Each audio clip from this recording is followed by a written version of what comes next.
people coming in, don't worry. Half of this is talking at you. The other half is letting you give us feedback. So I just want to begin. These are some of my findings from my first 6 months on the job.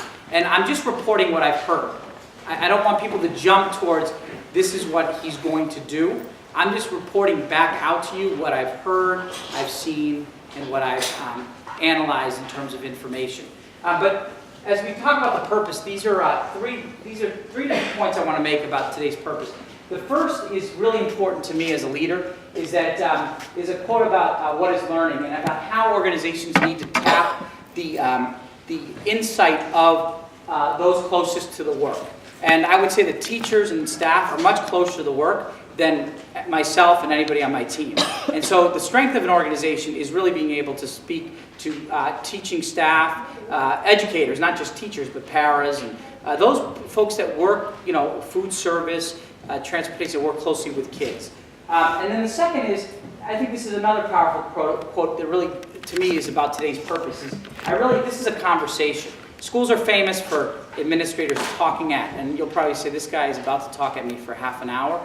But the second half of the day is what I hope is a conversation, which is your ability to give us feedback on our work. And the third purpose, again, is what I've mentioned, is that I'm going to share today the things I've heard, the things I've seen, and by counted I mean, believe me when I tell you, I have a lot of papers in my office and data that I've looked at over the first 6 months. So those are the three reasons for why we're having this session today. So, as many of you know, I had an entry plan. I spoke to a lot of different people. I think I counted the other day, it's over 250 different people. That's not including the fact that I've met with every staff, but I've had teachers sign up for one-on-ones, and community members, parents, you name it, and the list you can see is up here. And there were 4 key questions. I'm not going to read them to you. These were the 4 key questions that I generally tried to ask everybody.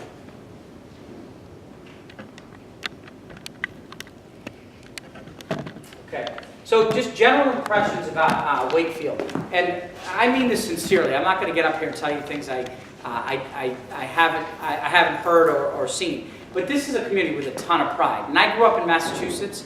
I have not seen the kind of pride in my hometown that this town has for its schools. It's very close knit. Many of you grew up in Wakefield, are teaching in Wakefield. Parents who have chosen to raise their kids here, went through the school system.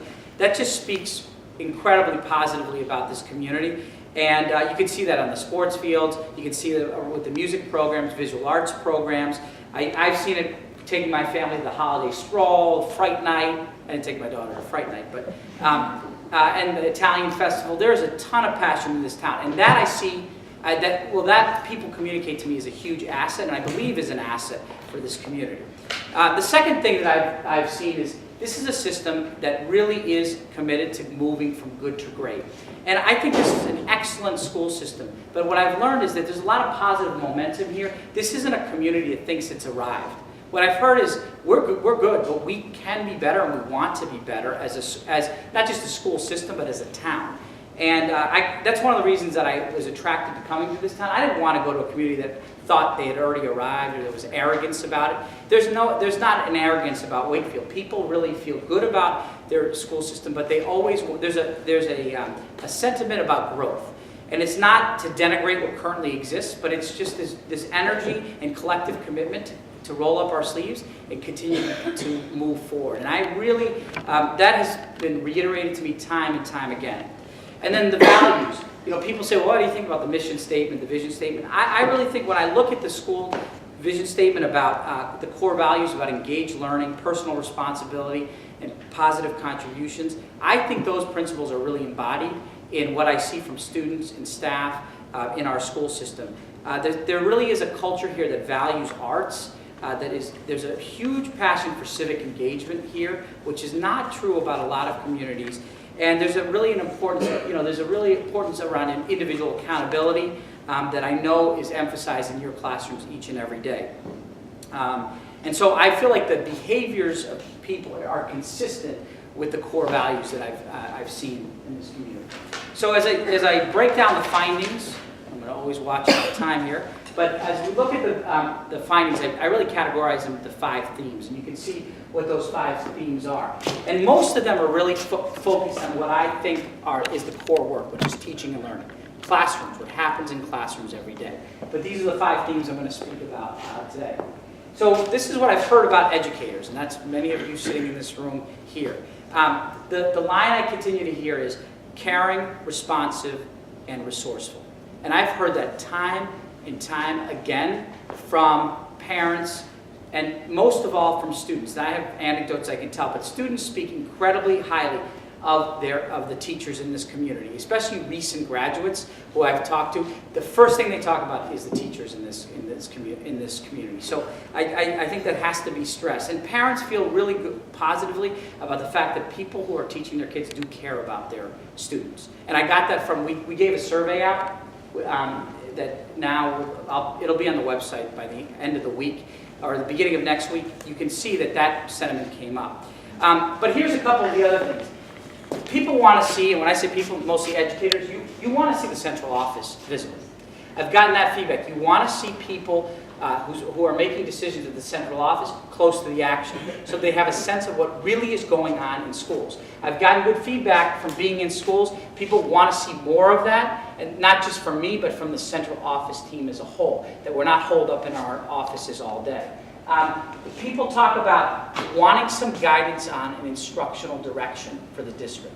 Not just, what I've heard is there's a lot of layering on of initiatives because there isn't clear guidance about what we believe about good teaching and learning and where we're going strategically around instructional practice. And with that, our schools, I think, have done a great job in their silos by themselves, making decisions to the best of their ability. But people have felt that there's been a vacuum of direction from the district around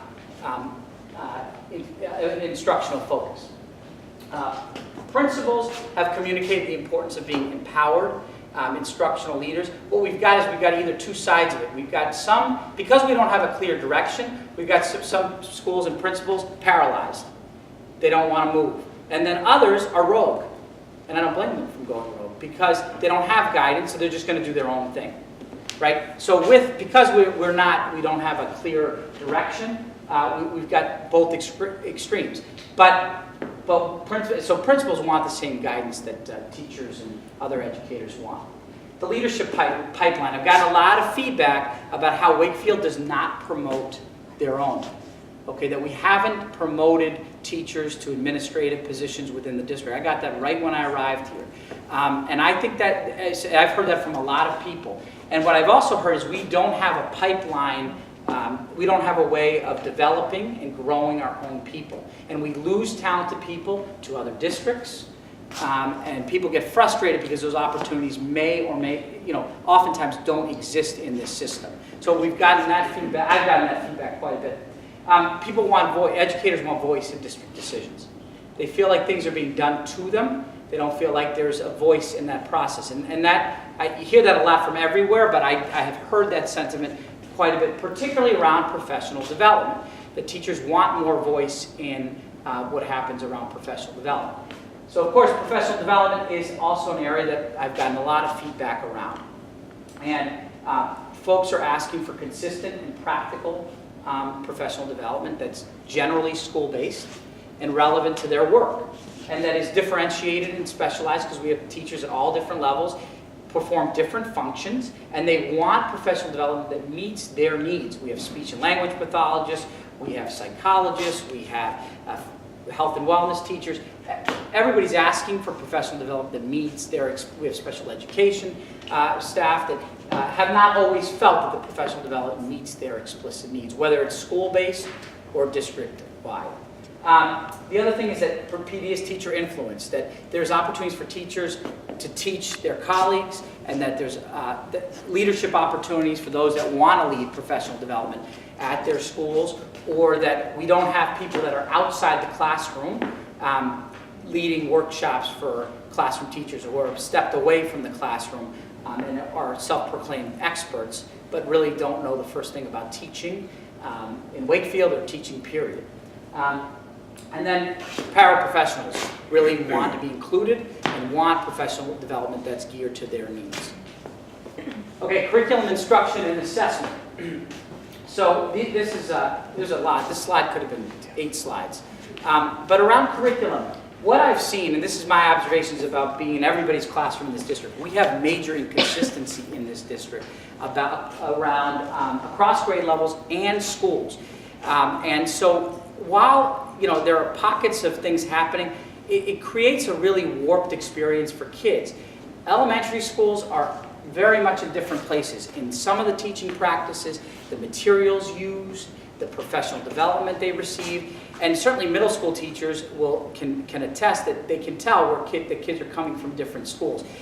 I'm not suggesting one is better than the other, but the lack of consistency creates problems for students. And then at the high school, and at the middle school, there's also inconsistency across teams, sometimes at the same grade level. And again, I'm not evaluating one better than the other, but that does create inconsistency in experience for children as they move through their K-12 experience. Staff really want a deep understanding of the Common Core, and I think we're using words like Common Core and college and career readiness. People have told me just blanketing what that is. People want a clearer definition of what college and career readiness really means at every grade level for every child. And that's just not high school. That's all the way from elementary school. What is the path that's going to get our children ready for the expectations that exist around the Common Core standards? We're doing a lot of lip service, people say, but people want more guidance and more support, curricular support around Common Core standards. I've gotten that feedback from teachers, and parents have said the same thing. We need more guidance. You keep telling us about these new standards, but what does that mean for us as parents? And then technology. A lot of gains have been made. We got Elaine sitting here, and our new tech director, give us a little wave here, Jeff, is there as well. A lot of gains have been made, and I've gotten that feedback. People are very pleased with the improvements, but we have more room to go. We have a lot of work to do. And if we're going to make investments in devices and so forth, we've got to support people, and I've heard that from staff. They want to use technology, but they need guidance to do so. And this idea of library media specialists has floated around in my conversations as a group of parents. Teachers have mentioned having someone. We don't have librarians at the middle school. We have a paraprofessional, but it's not a full-time position. And at the elementary schools, we have no librarians. And so the role of working with digital literacy and bridging libraries with classroom and technology integration, is something that I've heard a lot about. Instruction. You may all feel differently, but the feedback I've generally gotten is around that the teacher evaluation system was implemented very well here. And that compared to what I hear from my wife's friends and my friends that are teachers in other places, I've actually gotten a general feedback here that the committee that led that work did a strong job in implementing. Not easy, and we still have work to do, but that there's been a strong implementation of the teacher evaluation system. Time and learning, I hear about time all the time. That we don't have enough time both to plan, work together, collaborate. We also don't have enough time to teach all the material we have to teach. The day is way too short, but most of all I hear that we don't have time to collaborate. Okay, we don't have PLC time. Our agendas are dominated by other things. We don't get to meet as a team and really plan lessons that are rigorous and meaningful for kids. Hear that time and time again. I've also observed that there's a lot of interruptions in school during learning.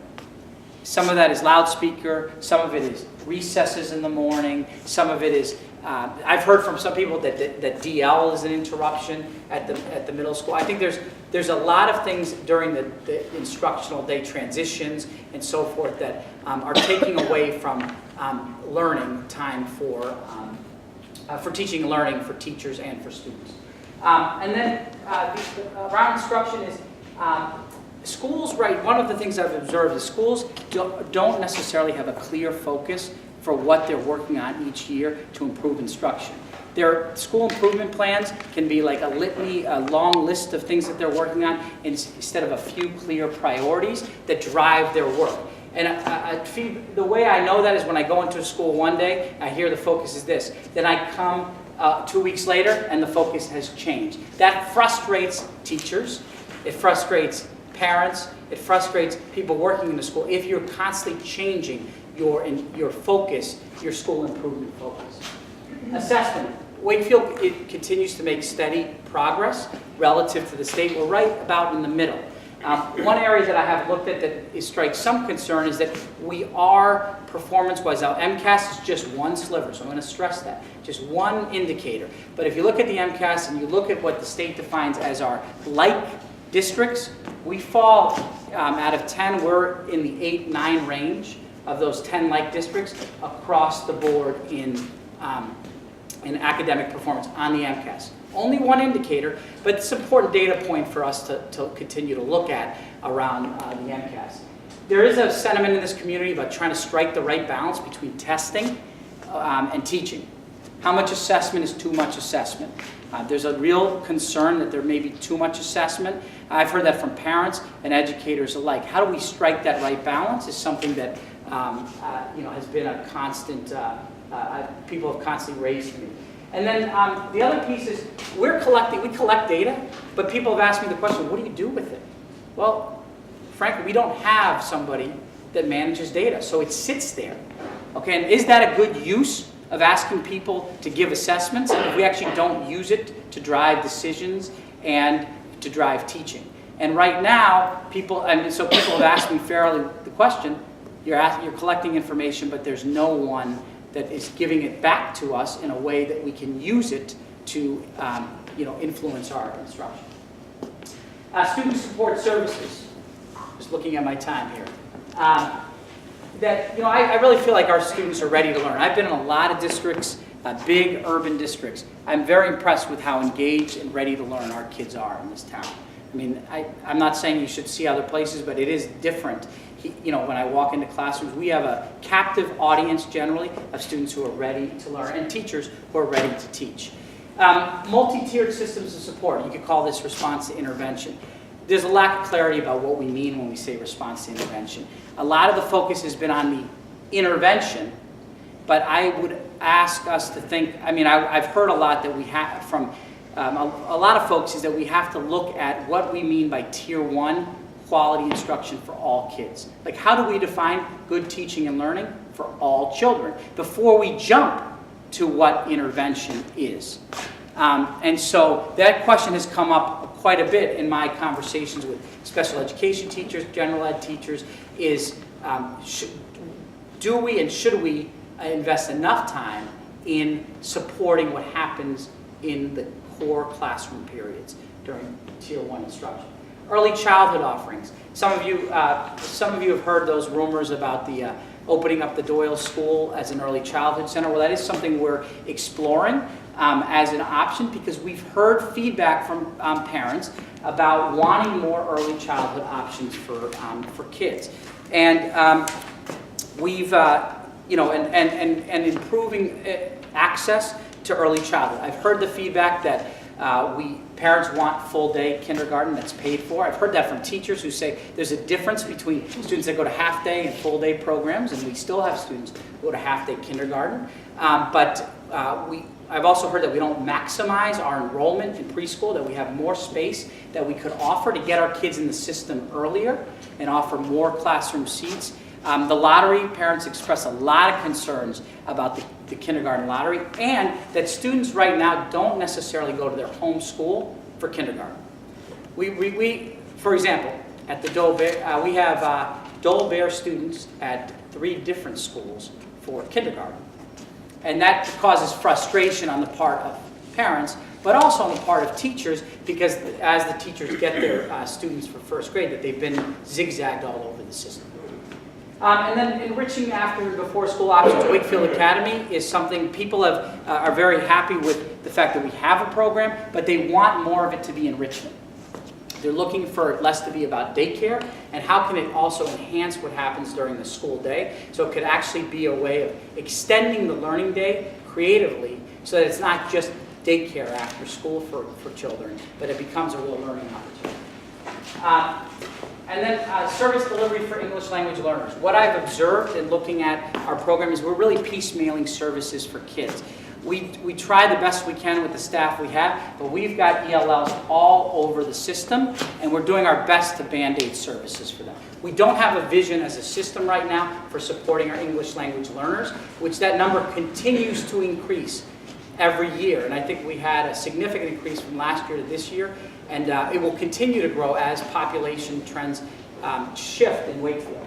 I've heard from the high school that they would like to see more access to our AP and honors classes for students of color. How do we increase the number of students of color who have access to the most rigorous courses at the high school? And then for students with disabilities. Now I could do an hour on special ed, right? But we're just going to keep it to a minute. I've got a lot of feedback about special ed. Probably 75% of the feedback, especially from parents, is about special education, which is true in most places, not just Wakefield. But it's clear that we have an adversarial relationship with parents right now. And I'm not saying teachers. The district has an adversarial. Parents are ready to roll up their sleeves and fight coming into our office. We've had to deal with that from day one where Lynn and I have come in around special education. You know, that's just something I've observed. I'm reporting out on that. And then one of the things we struggle with is the continuum of services. People have expressed frustration that programs sort of fall off the cliff at different points. And so a child that needs a K-12 or K-8 experience doesn't get it. And it's disjointed as they move through the system. What's also disjointed is that children in special education who need the most stability are getting the least stability, because some of them are in 3 or 4 different elementary schools by the time they get to the Galvin. And so clearly parents are frustrated, but teachers are, as children are zigzagging, and that's certainly not good for kids as they move from classroom to classroom. I mean, school to school, and by the time they're at the Galvin, they've been to 4 or 5 different schools. The other thing is the descriptions of the programs and the names seem to no longer mean what they used to mean. And they've changed over time. And what I've learned is when you ask people, they're not clear why the program is named what it is, and what the actual description of the program is, and what are the actual students that it should be serving. We seem to now be fitting students into programs instead of designing programs to meet the needs of our children. And then I do believe in my observations that we really do exclude kids more than we should. And we've got to continue to look at more inclusionary practices, but it's the feedback I've gotten and what I've observed is we have more children excluded than my experience in being in public schools.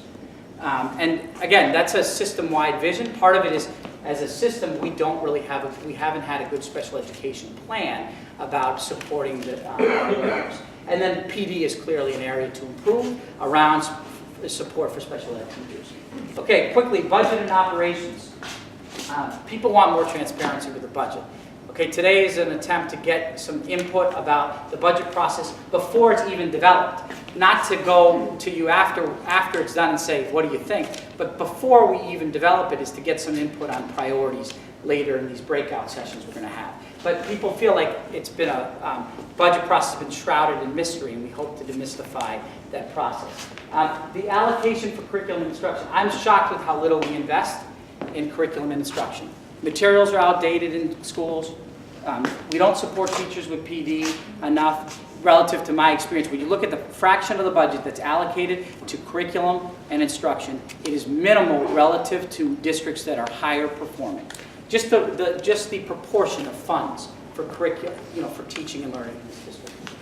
Competitive salaries, you might like to hear this too. We have not been offering competitive salaries. I think to the credit of the school community, I think we made a big step in that direction with or a step, not big, but in negotiations. But we have more work to do if we want to keep the most talented people in the system, both as teachers, as different educators in the system, paraprofessionals, food service workers, transportation, everybody, and administrators. We need to be competitive with the local communities. Otherwise, we will lose people as they move through their career. Autonomy for schools. Around dollars for teaching and learning, I think schools need to be empowered, or I'm shocked at how little they are empowered to use funds to meet the needs of students. A lot of it is controlled centrally. In a high-functioning school, those dollars would actually be schools will be empowered to use those dollars in a way that meets their needs and fits the district's vision for improved teaching and learning.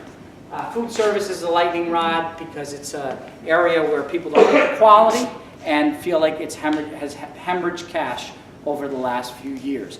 And so that's a feedback I've gotten over and over, that we should not be taking from our core work of teaching and learning to fund our food service department, which has been something that over the years has happened.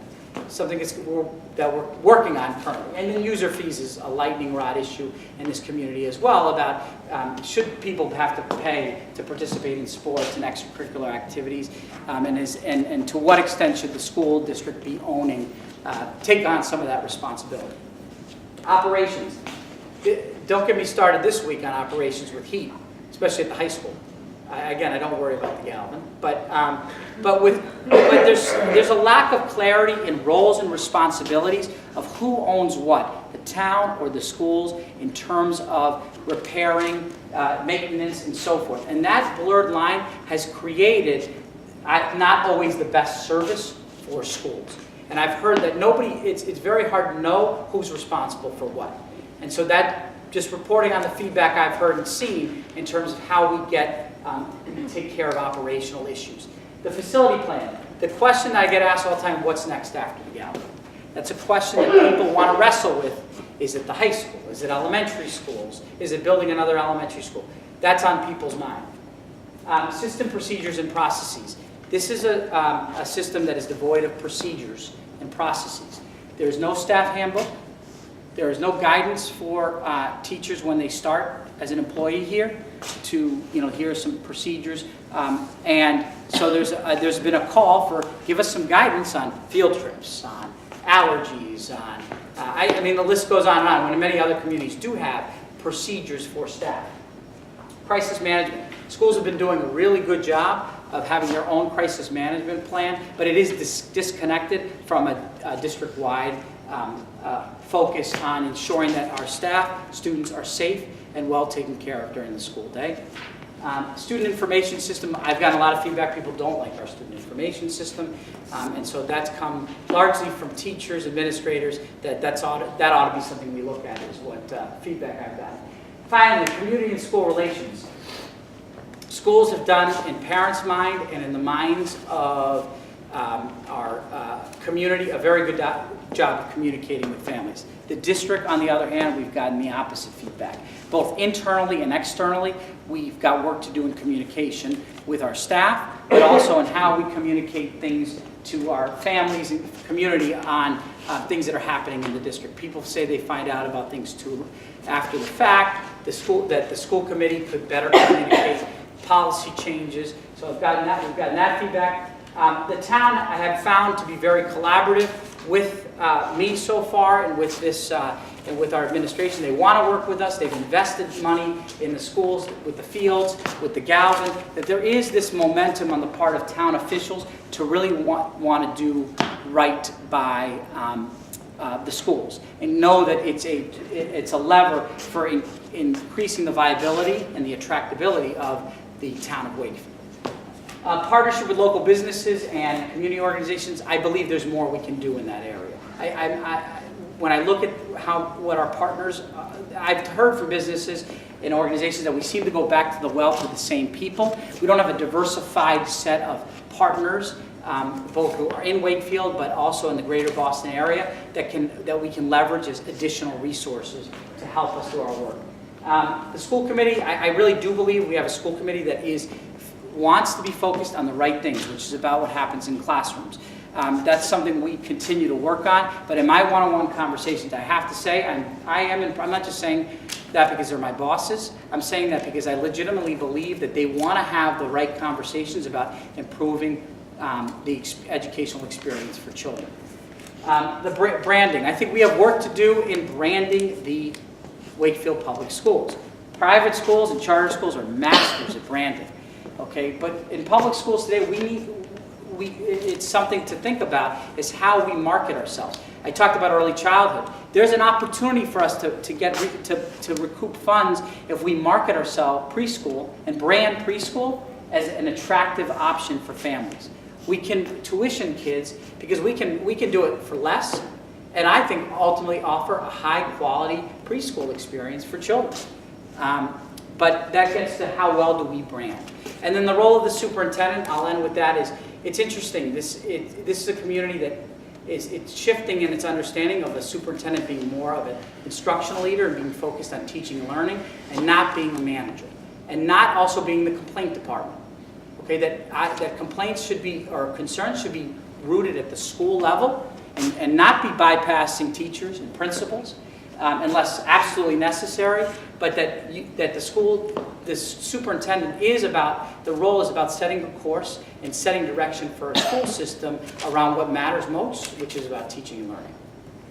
So to end, I just think this is a system that's poised to move. I think there's a lot of great stuff happening in schools. I credit all of you for all your hard work. It is an exciting place to work. I think but there is work to be done as a system. But we are ready, I think, and I'm excited as you see the smiling faces of these students, who I think are Wakefield students, about moving forward. So just next steps, Mike's going to talk for all of 1 minute until we break out, is we have today, this is our first forum. I have another one with elementary staff coming up.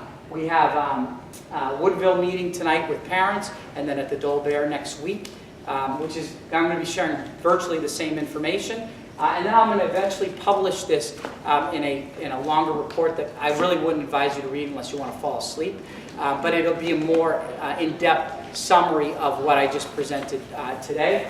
And then there are going to be multiple opportunities that Mike is going to share where you can engage in the budget process. And I would really encourage all of you to email me or to get in touch with me about concerns or questions that you have about the budget moving forward. I will say this, I had an idea. I have this teacher advisory group that I met with early this week, and I got a great idea that they suggested I come down to the staff as we're finalizing the budget to get input from each staff during a staff meeting quickly around so that you guys know ahead of time what we're proposing to do as a school system. But today begins this process of getting your input, and you'll see in these breakouts that we're going to be asking for your input on a list of priorities that you heard here today and that I've heard routinely about things we need to fund moving forward. Okay? Mike Pifferling, our business manager. You have 1 minute, Mike. I know. Stuff really quick.